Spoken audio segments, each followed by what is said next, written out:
The latest on the conflict with Iran. Critics are saying Louisiana is taking on carbon capture projects too fast, but supporters, they say that they have their numbers wrong.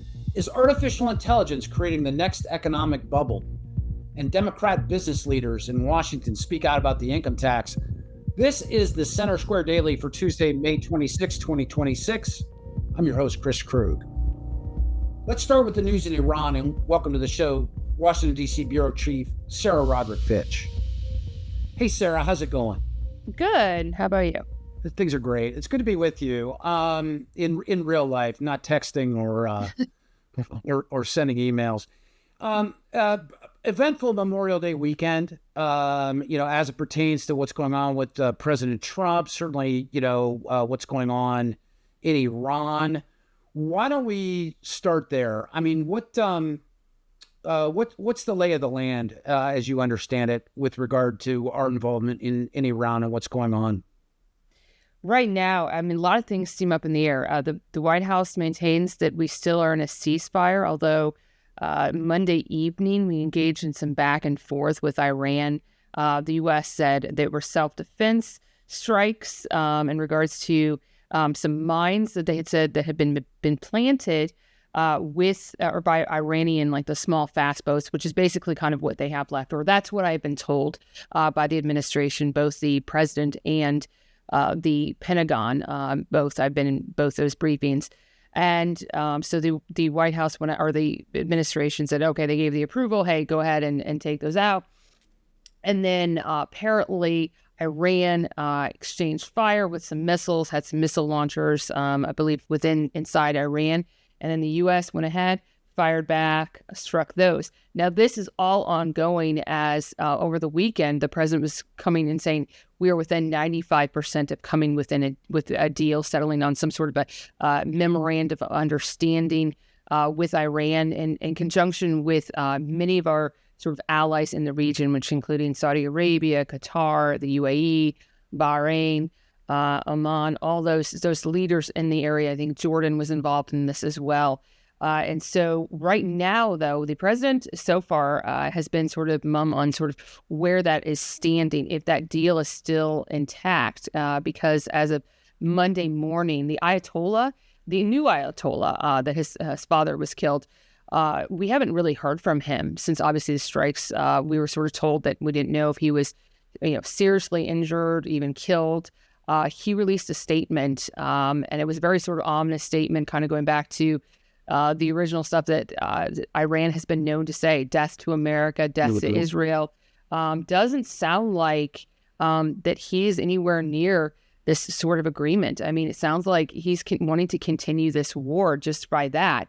And of course, we don't know where this is with this disjointed government. The administration has talked about that multiple times. We don't know who's in charge. Let's talk about that and level set that for the benefit of the American people. I mean, it's, typically, I think, most Americans who studied history and can go back to the wars that they either, were alive to see be resolved, or those that they've studied. This is complex in that it's not a single negotiating side. I mean, set apart for a second, like the fact that the allies in the region, or the other interested countries in the region, all have their respective points of view. But, what's going on inside of Iran, as you understand it, with regard to negotiation, how many different factions or negotiating sets actually exist in trying to get a peace deal done?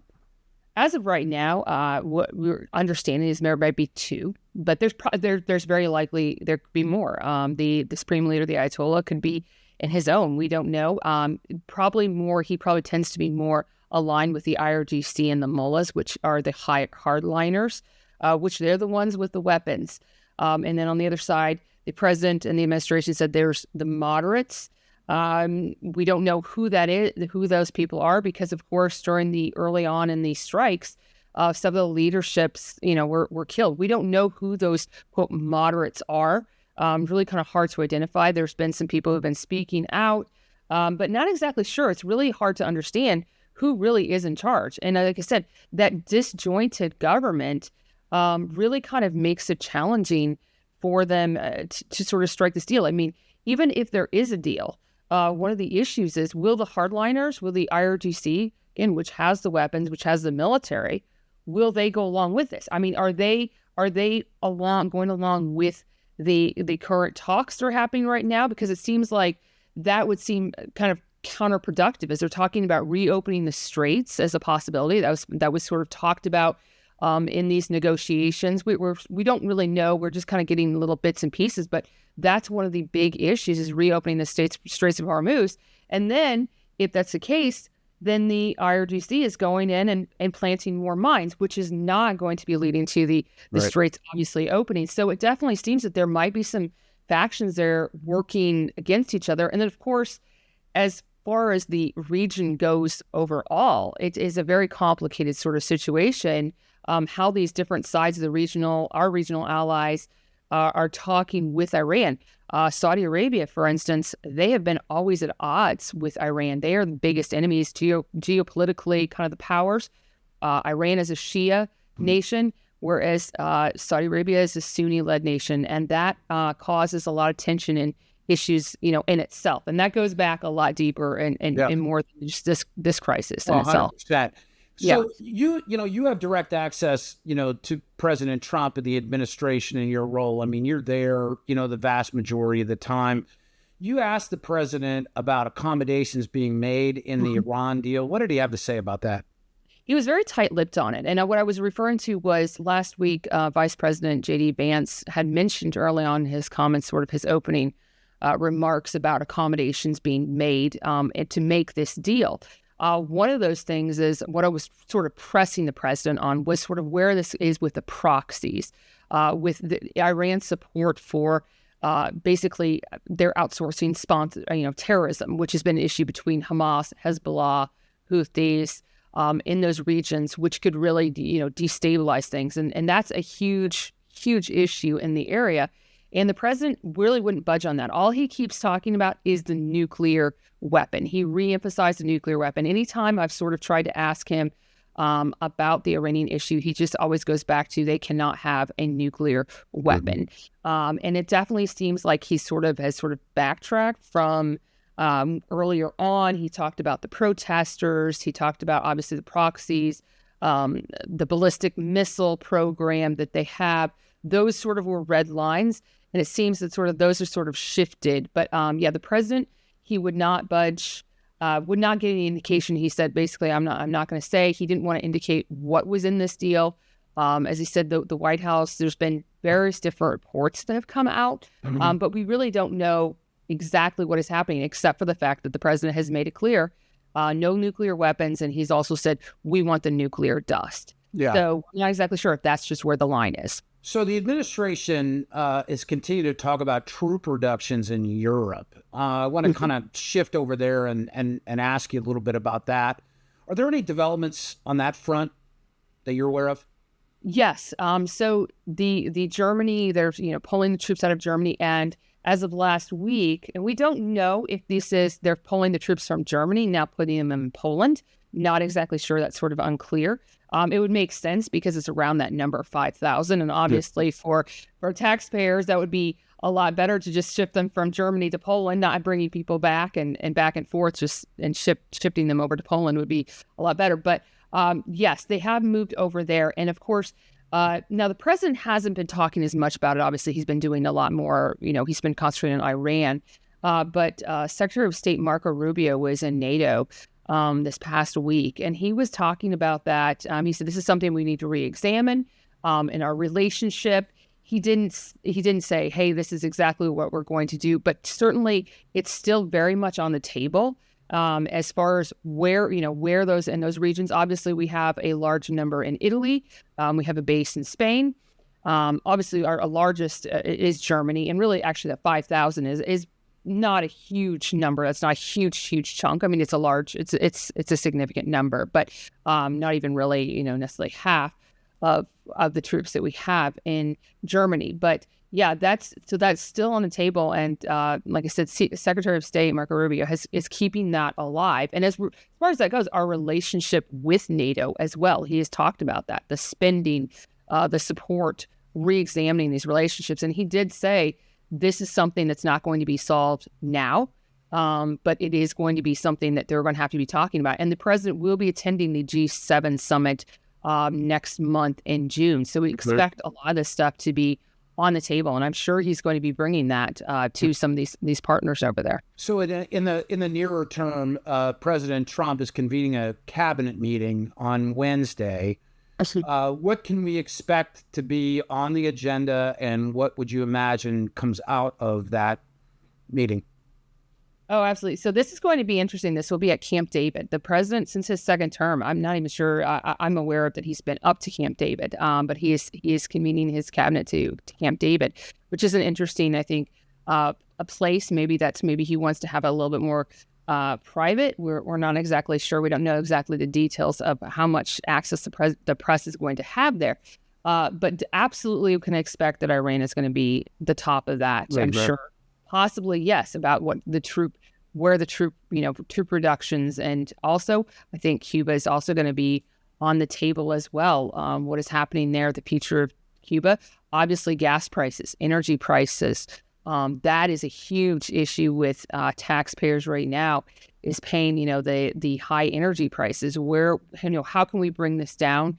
The president he's wanting to, eliminate or at least put a pause on federal gas taxes. He had mentioned to another reporter that possibly putting pressure on some governors to do the same in some of their states, and just put a pause on those gas taxes. So we sort of can expect that to come out.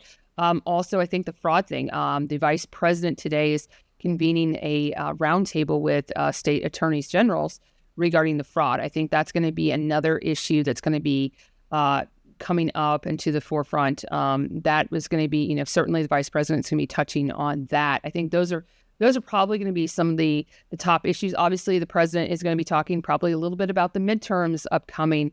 And he's also very, very insistent upon getting the SAVE Act in there. So, of course, the cabinet can't do that. But as far as working with Congress to try to get that, and ways that they can sort of achieve that, I think those will probably be some of the top issues foreseen. But I definitely think energy and Iran will probably be there at the top. Yeah, last thing, and that all makes sense. That all completely tracks. I mean, those are the issues that are up in front, and I think that most Americans are looking at and thinking about right now.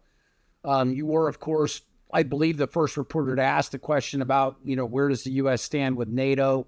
I would imagine, certainly this troop shift from to Poland from Germany, that probably would be part of this conversation, at least in some part.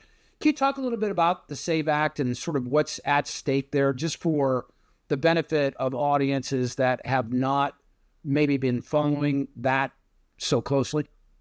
Well, the president, one of the big issues, of course, is IDs, is implementing that, hey, there has to be IDs that has to, people have to have that. Also, sort of federal rules, those are going to be an issue. But so the president has been pushing that, and that has been an issue, really. I wouldn't necessarily say with the House, but it's definitely been an issue with the Senate. So the president has been pushing Senator John Thune, who's the majority leader, that to just eliminate the filibuster to get this through. And that is actually, the president has noted, and there have been polls, it has large support, really, actually, bipartisan support for the IDs. And that is probably really one of the top things. The president has, he did sign an executive order. I was actually in the Oval Office. I'm trying to think, it was like last month, regarding elections and election security and ballots and all these other, there were several different little aspects of it. But really, again, he pushed that. And the big thing is going to be the IDs. It's just saying, hey, we require IDs. And he does have, like I said, he has cited a lot of bipartisan support, but it just seems right now is trying to get that support in the Senate as well, and to get that to sort of break that filibuster. And so it'll be interesting. I mean, right now, Congress is on recess. And then, of course, we're looking at staring down at the August recess as well. So really, there's sort of a crunch time to get that passed before the midterm elections. And I think the president's looking at that as sort of, he's looking at, well, election integrity coming up, and how is this going to play into the elections. And so there's really not, as far as DC time goes, there's not a whole lot of time to get that passed. Really sort of he's looking, I think, at July. So yeah, that's going to be a huge issue. And certainly when Congress comes back, I think we can sort of see the president pushing that agenda even more. And so that's going to be his top issue. That's really, whenever we're in there with the president always sort of brings up the SAVE Act.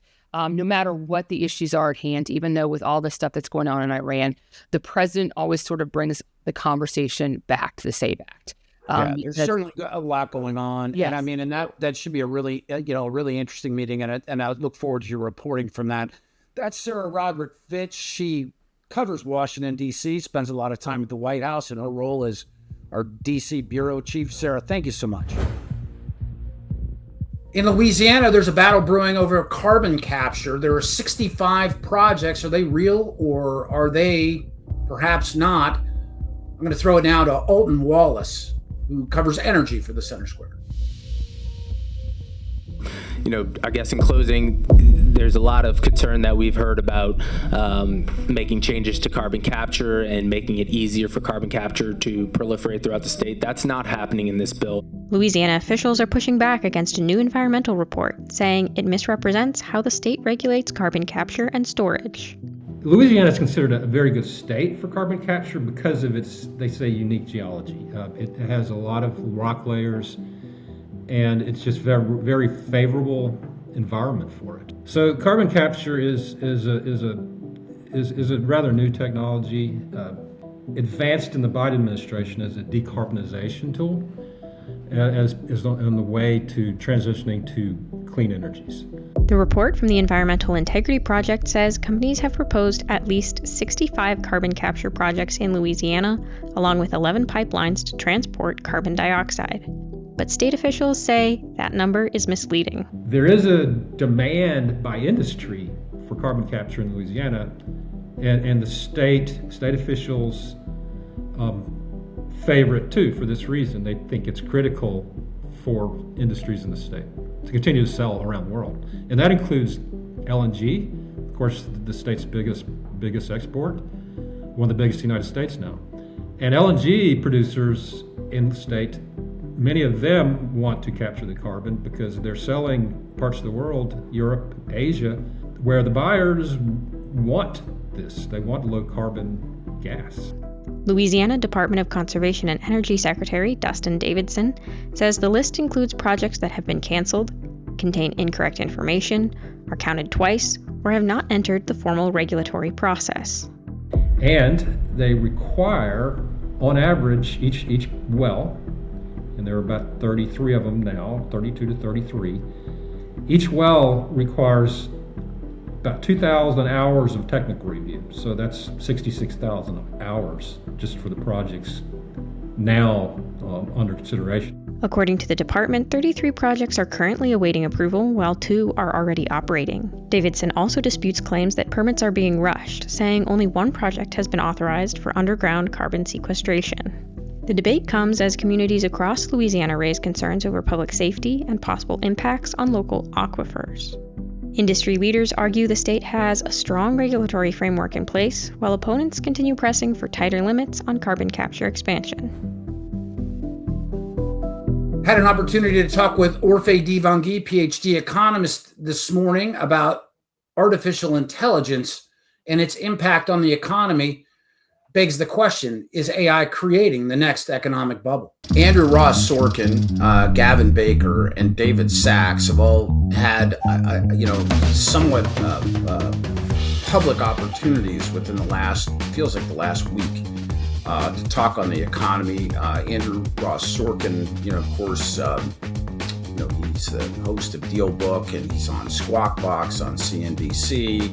He was on with 60 Minutes, and he was talking about the book that he wrote, 1929, which is a book that he worked on, I think, for like 10 years or something like that, about like what are the signals inside of the greatest crash in U.S. Market history.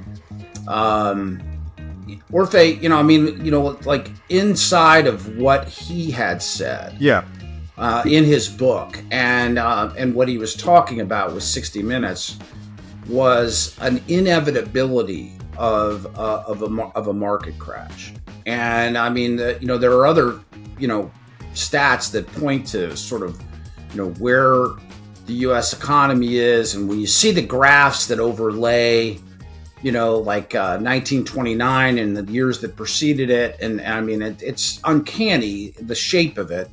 Of course, graphs are graphs, right? I think though that there is in the background, and there has been. I want to say since even before you and I started to produce Everyday Economics, like, when is this all going to come to an end? When are we going to run out of juice here? Yeah. I kind of want to just get your thoughts on it. No, I mean, for it's sure. Look, I mean, there are similarities, right? So, this massive stock market boom, right? I don't want to call it flight. Let's call it this this love for riskier and riskier assets, more leverage in financial engineering, the market concentration. Today a handful of large businesses basically do everything. I think you can't get a job without working for one of those massive companies nowadays. I mean, it's crazy. You can't. You go to this food shop and it's really Amazon everywhere, right? Yeah. Transformative technology, right? That's pushing more and more people into these riskier assets. And let's talk, let's call it what it is, the AI spending. Yeah, all of that is true today, but I think what's being overstated in the book is the fact that this is exactly like 1929. In 1929, we didn't have the macro access to the data that we have today. We didn't have federal deposit insurance to make depositors whole should anything happen. We didn't have the Federal Reserve liquidity backstop, automatic stabilizers. We didn't have all these things that we have today. We have a much different banking system today. I think we've learned from the past, and we've put in place ways to kind of prevent these massive runs on banks, right? So, I mean, you saw how contained the last, the banking, little banking crisis. How long ago was that already? A couple of years ago, right? Oh, yeah. Was it Silicon Valley Bank? Yeah. Was it SVB? Yes. It was contained very quickly. Right. So yeah, no, I don't share the fears that we're going to get a repeat of 1929. So let me ask you this as it pertains to AI, because I mean, it feels like AI is driving not everything. I mean, certainly, energy is playing a significant role in what's going on now, and AI, of course, has a significant energy component that I think people have finally started to put together. I mean, there's a reason why these data centers are popping up everywhere, and the amount of energy required to do the kind of work that needs to be done for AI to do what it does requires, computers and electricity and lots of them, right? But Gavin Baker, who's at I believe it's pronounced Atreides Management, he ran Fidelity OTC fund for a long time. He said something that is kind of like, and I my feeling on all three of these people, Sorkin, Baker, and Sachs, is that I have a hard time disagreeing with anything that they're saying. And I think they're all right talking about different parts of kind of what we're seeing. But one of the things that Gavin Baker said was that there won't be a bubble in AI the way there was in the dot-com boom, because there's a literal physical bottleneck with Taiwan Semiconductor, and that it will not increase production and sort of, kind of blow itself out of the business, right? I mean, and David Sachs is saying that, that people who are leaning into the idea that AI causes mass job losses aren't correct. And he's pointing to the increase in software engineer postings. AI has lowered the cost of writing code, but you still need code to be written. So could you pick up those two ideas and offer thoughts? Yeah. I first of all, I don't think the physical constraint prevents the bubble necessarily. You can still have financial markets capitalize expected future supply, future margins, future software revenue, future automation, future productivity gains before those cash flows arrive. So yeah, it may prevent a CapEx glut, but not evaluation glut. So like people will still bet on the future, right? And the valuations can continue to rise. As for the idea of software engineering, I think it's the wrong claim is AI coding tools means fewer software engineers immediately. I think that's spot on. The way to think about it is when the cost of producing software falls, demand for software can actually rise. And that can increase the demand for engineers, at least during the build-out phase, right? Yeah, I mean, think about it. If you lower the cost of improving the technology in a business, then businesses that would have never had access or the ability to get this kind of technological thinking and application into their business, I mean, that's kind of going away. Now you can be a small business and you can have big league technology because it's become available to you from a costing standpoint. Yeah, exactly. I mean, there's two ways to look at this, right? You can see, look, you could be bullish about this and say, look, AI is going to make engineers more productive. It's going to lower the cost of software. So firms are going to want more of them, more engineers, more software. The return to software projects is risen. Yeah.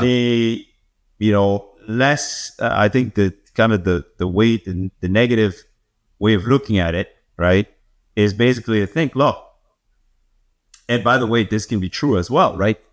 In a late cycle, right, companies are still staffing the AI build out, but demand is eventually going to slow, and once that demand slows down, and you built out that infrastructure, then you probably don't need as many software engineers, And again, those two things can actually be true at different horizons, right? You can be in a late phase of the cycle, things have softened, while at the same time, over the long run, because you've made engineers more productive, because you've made it. I mean, I was talking to my father about this over the weekend. Yeah. The fact that anybody can sit in front of a computer and make an app. And that basically, I don't care what app you're looking at. There's a saturation of apps. You can look for anything. I mean, anything that you think, whether it's productivity, whether it's entertainment, like there's a saturation. So many of them out there that the cost has gone way down. You could download apps for 99 cents on your iPhone. That's right.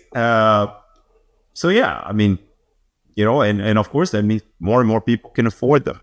More and more have access. Yep. And people want different things, and when their needs or preferences change, they go out and build the app themselves if they feel like it. Well, and now they can. Yeah. So. Yeah, it's really interesting. I really don't know where this is going to go, where this is going to end. But yeah, the data doesn't tend to support this idea that all the jobs are going away. Not quite yet. Yeah, well, I appreciate your thoughts as always, Dr. O. Make sure that you read Orphe's Everyday Economics column Mondays in the Center Square and across the Center Square Newswire, and listen to what we have to say every weekend on the Center Square Radio Hour. Had an opportunity to talk last week with Carlene Johnson from the Center Square's Washington State Bureau. She's got new information on Democratic business leaders speaking out about the state's impending income tax. This morning, I met virtually, just via video conference, Chris and Riley Lear. They own a family business called Teeter. You may be familiar with them. Their products are all over the world. Really, the inversion therapy where you kind of strap yourself to a board and maybe you've got back problems, spinal adjustment issues or joint issues, and you kind of get on that exercise platform that kind of puts you upside down for a while. They've got lots of other products, but this is a family-owned operation, and they're local. They live on Lake Tapps. Their business has been operated out of Bonnie Lake for many years, and they're lifelong Democrats. He's from Canada. And interesting, though, they've felt it necessary now to speak out against the policies of the party they have supported that have been pushing an anti-business climate in the state of Washington. And it may well put them out of business or force them to relocate their business or relocate their domicile or both. They don't want to, but they may be forced because of the pending income tax on top of all the other burdensome taxes and regulations on business here in the state of Washington. So here's part of my conversation today with Chris and Riley Lear. What happens in an S corporation is very different than what happens on an individual basis, right? So how we deal as an S corporation is everything flows through to us as individuals. And our cash position is not necessarily in alignment with our tax return. Right, because our tax return shows a profit that actually isn't realized, right? That money is tied up in inventory and actually in the business. So it may show that we made $2 million, but we have $3.5 million of inventory sitting in our warehouse. So the cash availability is not there. There is a prism to the way this country functions. Lots of facets of what makes it work. And just assigning something to 20,000 Washingtonians, and that's all. Don't worry. And I read the state website last night in preparation for this, and I actually read it, thought, I'm on board with this. Let's do this. Let's go get this money. But I'm on the other side, and I understand the implications. What it actually means. It's you have to kind rhetoric to a certain extent. Yeah, you have to it's kind not of reality. Yes, you have to go through it to really understand it before you can empathize with all these different facets and understand the net result, which is lack of motivation for people who are driven to excel. Because if you want me to employ people, you want us to be successful, you want me to take a big risk, to take a $10 million loan out to build a building, you got to give me some stability that allows me to feel comfortable and sleep at night, knowing I won't lose everything. Right. Or there has to be the understanding that the profit in a business is not representative of cash availability. So much more of my conversation with this couple. I just wanted to offer you a tease now, but I'll be putting the article up on our Center Square Washington page on Tuesday. Monday's the holiday, so it'll be out on Tuesday, and I'll share more in the podcast that day as well. Again, they're not sure if they're going to relocate their business and or their personal residence. They don't want to. They love the Pacific Northwest and their whole family's here. But this may be, as you've heard from many other business owners and wealthy individuals in the state, the pending income tax is sending people out the gates of the state. Well, that'll do it for the Center Square Daily on Tuesday, May 26, 2026. I'm Chris Krug, publisher and CEO of the Center Square Newswire service, coming to you from suburban Chicago today, where it's an absolutely lovely day. Wishing you all the very best. Make sure you subscribe and come back every day for the Center Square Daily, Monday through Friday. We'll be here.